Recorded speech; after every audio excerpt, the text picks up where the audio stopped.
saying, you know, you'll be at sea for one day. We're live. Oh, okay.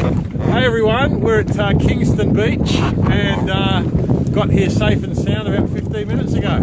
And it's bouncy. It's a bit bouncy. Yeah. So this is a gate. This is the Hobart Gate, and so that we've got to come here for an hour and a half and get checked out to prove that we haven't gone insane or something like that. Yeah, well that's always difficult, isn't it?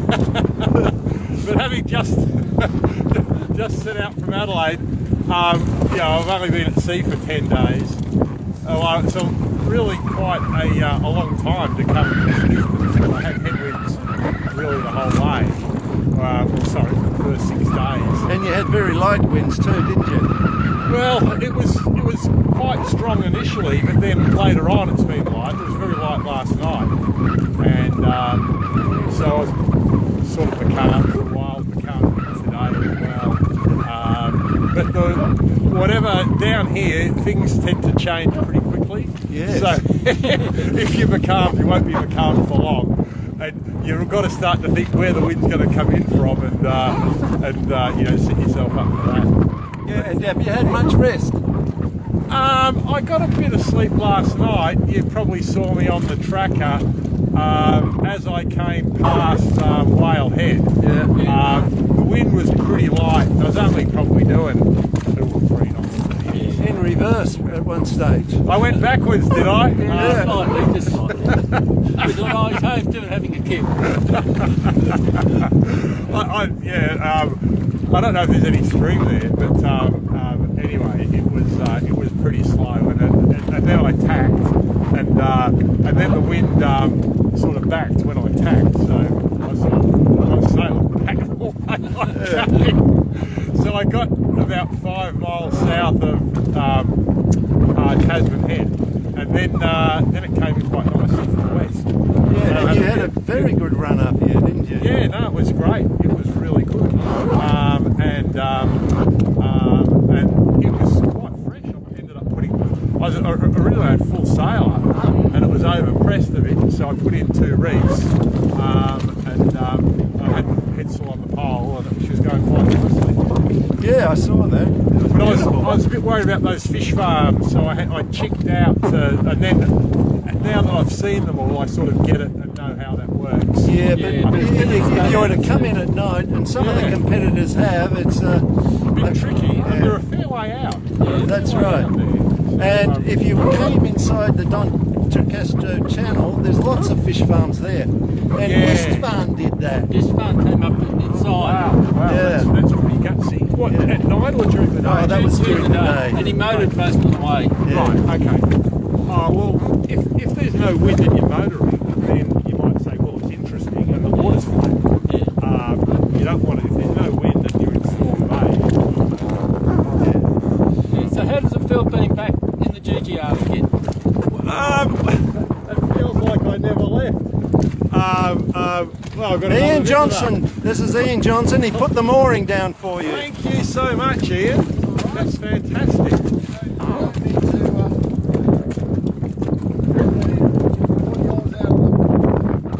Well,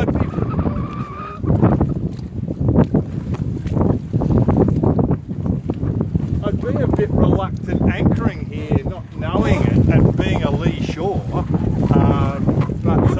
you know, the mooring sort of makes me feel a little bit more comfortable. But the engine is ready to start up. That's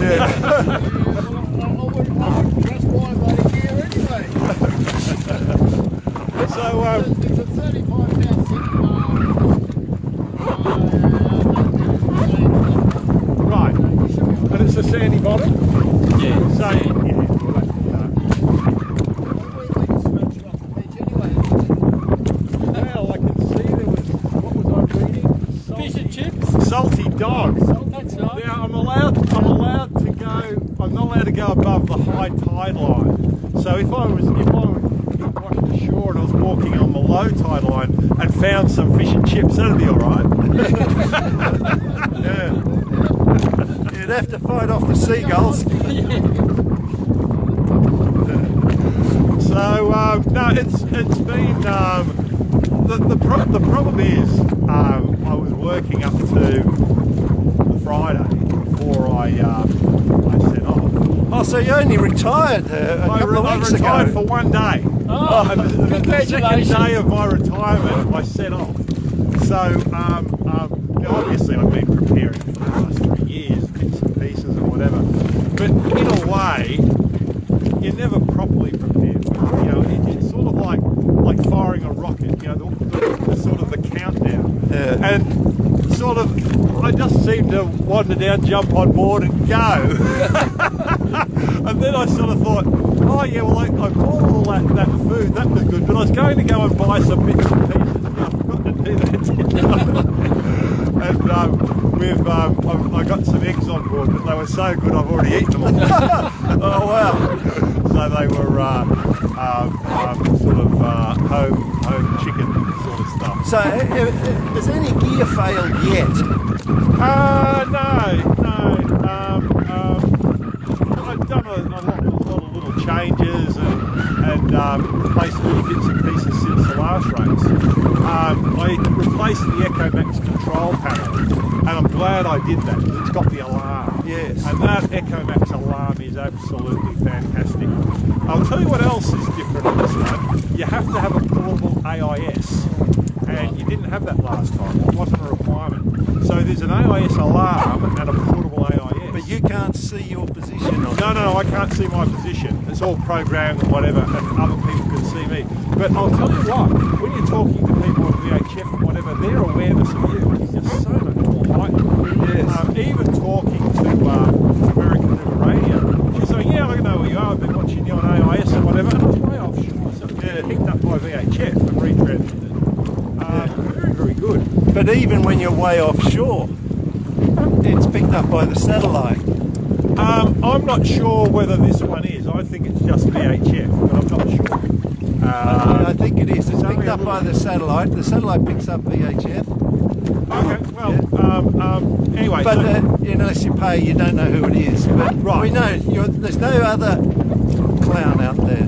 well, what I do is I have an AIS alarm on. Yeah. And the Echo Max alarm, and that gives me two different alarms. Yeah. And then if I do get an alarm, I turn the alarm off on the AIS, and I put the portable AIS on there. So, but I can't have if I have the portable AIS on, I can't have the AIS alarm. So when you're in an area where you know there's shipping, I have the AIS on, and when there's no shipping, I have the AIS alarm on, Okay. and the Echo Max. And that's and the Echo Max also is a target enhancer, which is also really good. Yeah. So no, nothing's really broken. I've got a refresh the self-steering line there. That's chafed, but I hadn't done it before I departed. But you've had a very gentle run so far, haven't you? Well, it's been slow. It was slow because of, with southerly winds getting out of Adelaide. But to be honest, it's actually not a bad, coming down to here and then going to New Zealand. And then Cape Town's only whatever, 8-10 weeks away. I mean, it's really quite close. So you don't have to muck around. You get straight in. There's Mushka. Remember Mushka? Yeah, I do remember Mushka. Shane, I was speaking to Shane recently actually. And of course Michael Davey as well recently. Yeah. So, it's a hazardous thing. But look, it's part of the course. We've got to go round there, and if I don't like it, I won't do it again. But you signed up. You've signed. Well, can I change my mind? I'll give it this go, and then if I enjoy it, I might give it another go. I think I just like to get around cleanly. I'm not worried about records or anything. I'm just worried about I want to become a Cape Town. Well, you will be a record holder for the Chichester Class. Well, I could be the winner of Chichester, which would That's be right. As long as you don't let the next person overtake you. So, it would be. It adds a bit of fun to keep sailing. Bottom line is I've stopped once. It's just for rather a long time. But, 3 years. Was it to the day? 3 years to the day, 5th of December, 2018 to 2021. So I picked up on day 100. I'm up to 167 now. I see Sir Robin's still ahead of me, so I've got to put my finger out and catch him up. So yeah, no, everything's good, and yeah. And do you feel as if you've had your intro this last week? Yeah, look, it's a bit of a shakedown, really. Yeah. And the only problem was that heading out Backstairs Passage into like 25 knots southwesterly southerly, Yeah, I saw that. means you don't get a chance to really consolidate. You're sort of holding on from day one, and so the first few days really was quite hard work, and I didn't get much done. It was just a matter of sailing the boat. Because I got stuck in that southeast airstream, well, I'm going south. I don't care if I've got to go southwest, I'm going south.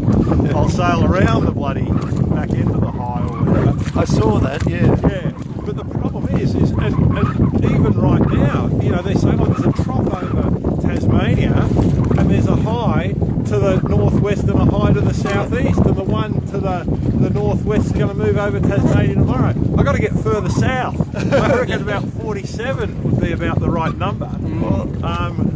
But are you allowed to go to 47? What's your maximum southerly?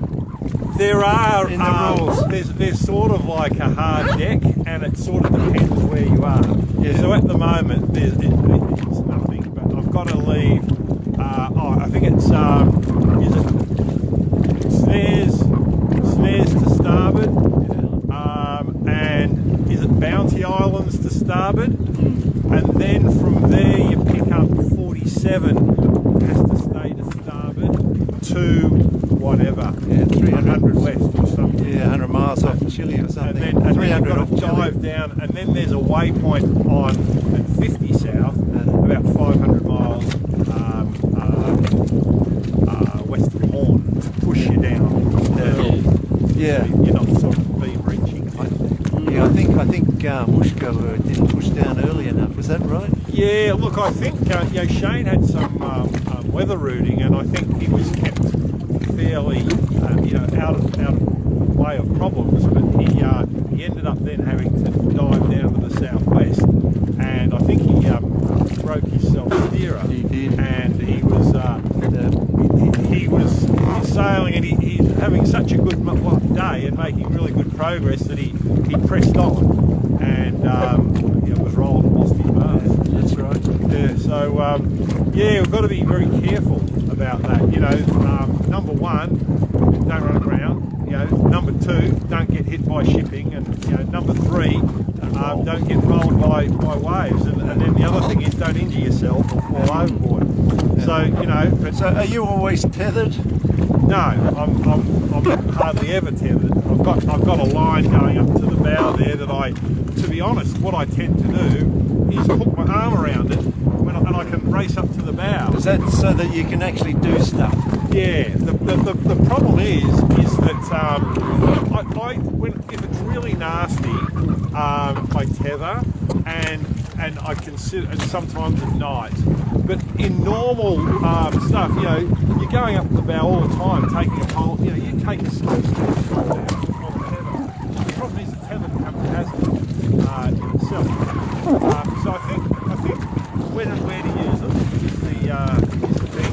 But I've been tethered in the cockpit because it was in the Agulas. It was sort of very fresh. I mean, coconut's pretty simple. Everything's sort of working. There's not enough storage. I've got far too much gear. I've got to eat my way through it, so I've got a bit of room. So big Christmas Day plan then. Forget the food. I bought 3 Lions Christmas cakes, and You're lashed out. I've eaten about 25% of the first one. I tend to cut a slice that it's about an inch wide, and I go the whole way across. Have you got anything special for the horn? What have I got for the horn? I've got a bottle of rum that the guys at work gave me. So, maybe that. Of course, Sir Robin had his Christmas pudding wrapped up in Times newspaper. I've eaten lion. And, but I've got a lion's. I'll save one of the lion's Christmas cakes for mine. And Yeah, well, that sounds good. but yeah, everything's good. I'm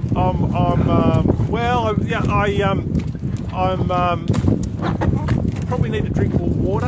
I tend to find. Have you got more water this time? Yeah. Well, I I ran out of water last time, but I've been just drink fresh water, and I haven't been drinking tea actually. It's quite normally I drink a lot of tea, and I just haven't felt like it. And I'm just drinking water, and I think I just need to drink more water. I tend to wake up very parched, so I don't know if it's going on to a diet that's high in salt, preserved foods, and those types of things that's making me thirsty and dehydrated. But I tend to find I'm always thirsty. Have you been able to collect water so far? No, I haven't. There was a bit of drizzle one day, but nothing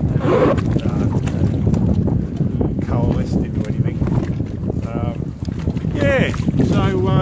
So next stop New Zealand. Next stop New Zealand? Well, not stop, but that's about Passed by New Zealand? that's about whatever 10 days away. So I need to catch up because I was supposed to be a week to get here, and it took 10 days, so I'm 3 days behind. So Well, you might be racing.